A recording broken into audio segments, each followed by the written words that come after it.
Welcome back to School of Calisthenics with Tim and Jacko. Today for you we have got a beginner's handstand follow-along workout.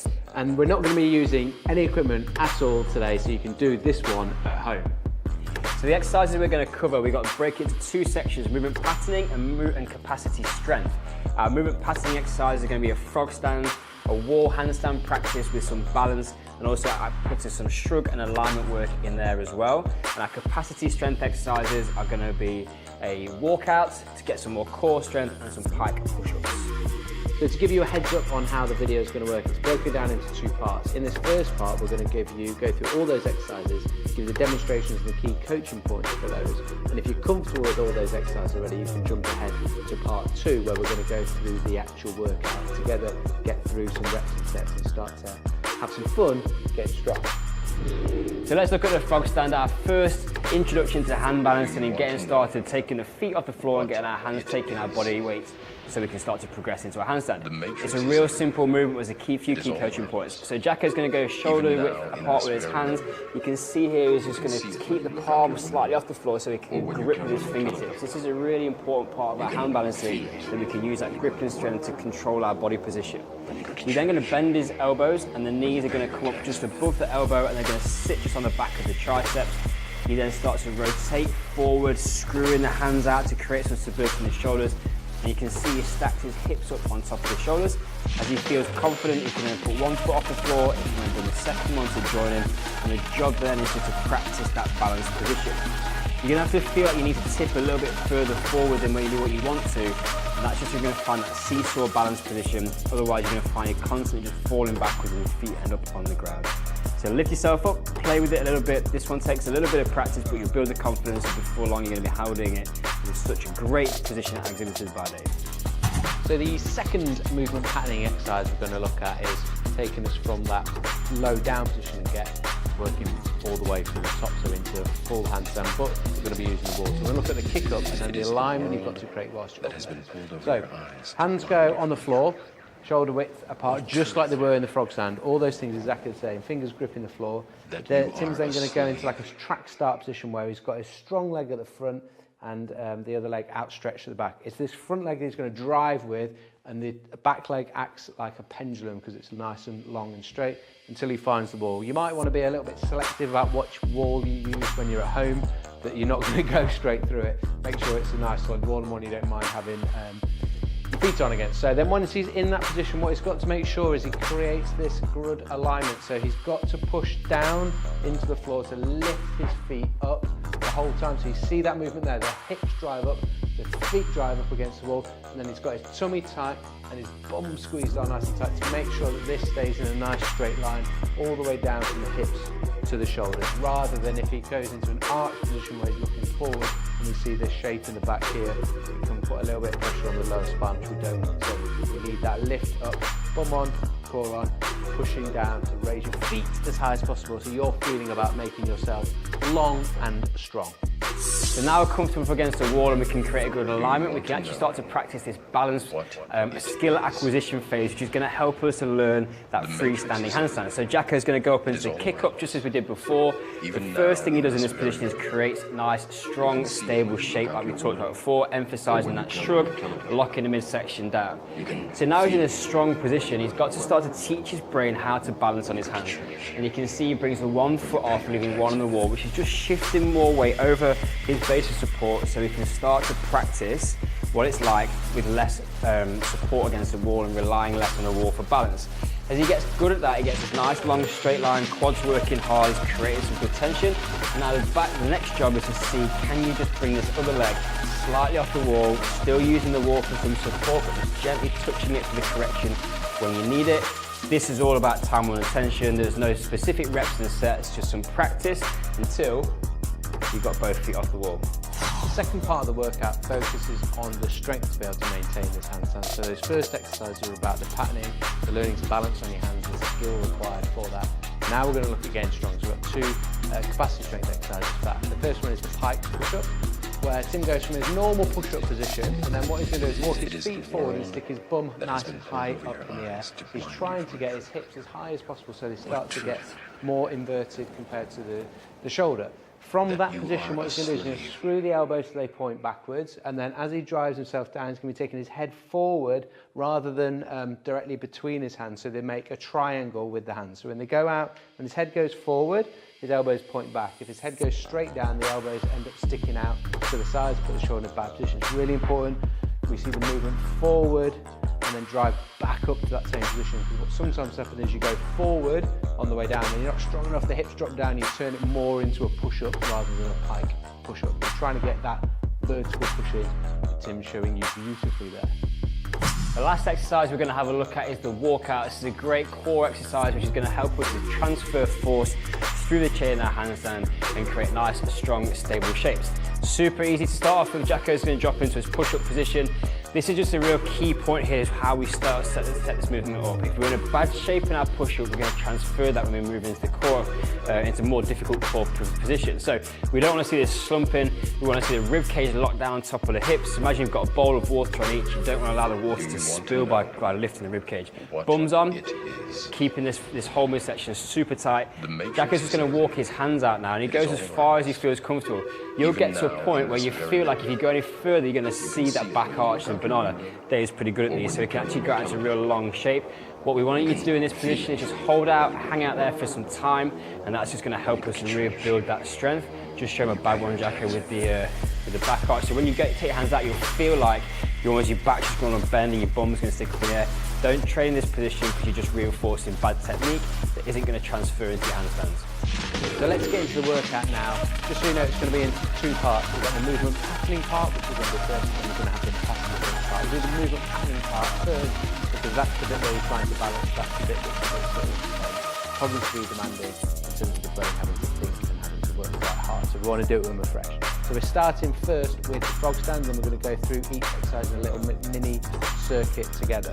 So, key thing on this frog stand, where Tim is going to try and hold it for 10 seconds. He's going to be pushing down hard into the floor the whole time. So 10, 9, 8, 7, he's not resting, 6, 5, he's pushing down hard, 4, 3, you can see him working, 2, 1.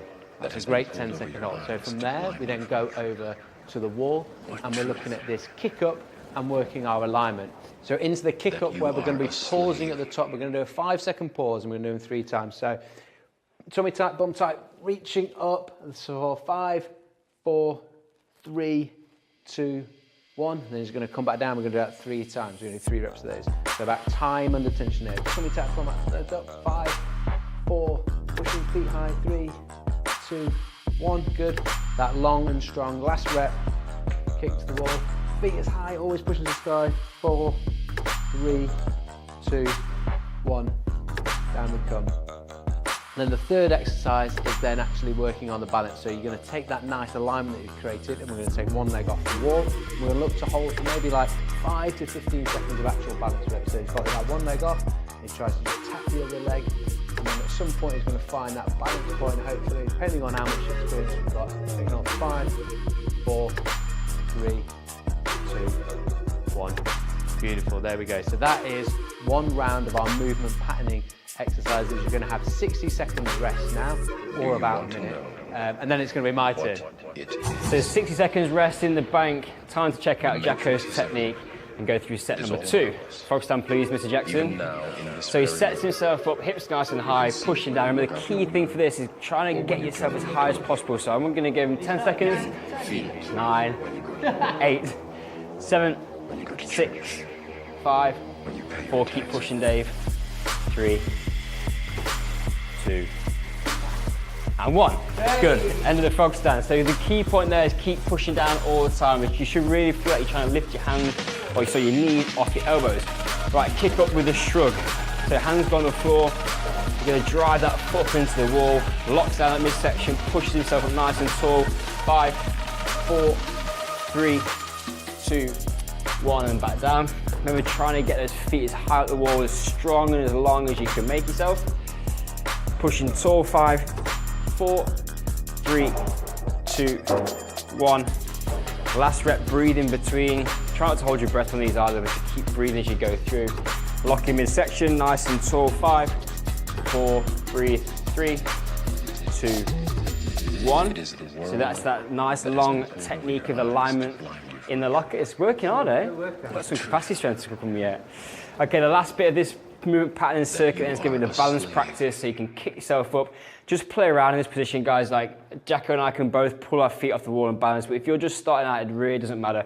Just work at a point where you feel comfortable and you're giving yourself the opportunity to feel that stability move to instability, and then you can correct it until you find out there's no shame in using that wall for support. Your brain needs the opportunity to practice and learn that position. Is that about 10 seconds, Dave? We'll give that one a rest. So there you go, that is set number 2. We've got our capacity strength set to come. If you want to throw another little set of those exercises together, pause the video now, take yourself through one more set, and then join us for the capacity strength section right now. So remember, you should have had a minute's rest now, whether you've done the 2 sets or you did that extra one. And then now we're into the final part of the session, part 2, where we're looking at the capacity strength. Really important we spend some time getting strong for these handstands and not just do all the fancy stuff up against the wall, practicing that balance, because it is fun, but we need to get strong as well. So we're going pike push-ups as our first one. We're going to go for 10 reps. So Tim's walked his feet up, he's got the bum nice and high. Remember, that head is making a triangle with the hands. There's 1, and as he drives the whole chain up 2. The matrix is on the way down. It is 3, all around us. Even now, 4, in this very moment. 5, focusing on trying to make that push as vertical as possible. You can 8, feel right up on his tiptoes. 9 and 10. Lovely. So always making sure we have the control. Then we're straight into that walkout, and we're going to try and hold as far out as you can for 10 seconds. So core tight, front side. 8, 7, 6, 5, 4, look at that shape, 3, 2, 1, and rest. Whoa. Coming down to the foot, so you can see how when we start to be strong enough to get really nice and long, it's exactly the same over position as in your handstand, but you're using that core to really link those upper and lower extremities together. So a minute's rest, let's mag on. So it's time for Jacko to have a go. Set number 2, pike push-ups. On these ones, guys, if you feel like 10's too many for you to do, there's no problem about dropping those numbers down. You can go through whatever you can feel is achievable. As you start to get more confident with these, you build those numbers up. And also you can work through a shorter range of movement if you need to. So Jacko's going full range head to the floor. If you go down and find you can only go halfway, that's fine. Just work through the range of movement that you've got. And you're still going to find you really start to build some strength in this position. Is that about 3, Jacko? 8. Right, sorry. I was talking. Okay, so keeping the bum nice and high, great technique, keeping the elbows in nice and tight to the body. Reps out to 10. Now for the walkouts. So again, you don't have to go all the way out. We kind of wanted to show you, we kind of pushing ourselves as well through the workout. So we've gone full range, but it might be that you literally move your hands 3 or 4 centimeters or 5 or 6 inches forwards just to get enough strain on that position where it feels like your back's gonna bend, but you're locking in super tight, front and back, to hold for as long as you can. Aim for something you can do for 10 seconds. It's a meaningful amount of time which is going to help to build up some strength.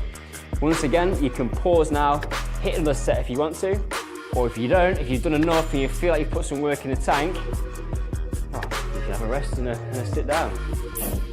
So that's the end of the workout, guys. You've got some skill-based work in the movement pattern, you've done some work to get strong. Hopefully you probably find that your heart's up a little bit and you feel like you've done a decent amount of work. And all of that is going to build towards your handstand perfection. So you might have followed along just those 2 sets if you're just starting out, or maybe you've done that extra 3rd or even possibly a 4th, but that's probably about where we want to sit. 2 to 4 sets of those, looking to get some of the reps around 8 to 10 to 12 reps in the strength section, and then just making sure that in the patterning stuff you're working on the skill, you're taking your time to make sure there's real quality in the movement in terms of your alignment and the chance to give your brain the opportunity to learn how to balance on those hands rather than on your feet. Calisthenics means beauty and strength. We want to move with control and elegance. So make sure when you're doing this, you're always training with good technique. It's not about boshing out the reps in the shortest amount of time. Just take your time, move with grace, beauty, get strong. What else do you need? Well, at least we try. Yeah, we do our best. So until next time. Fastest miss.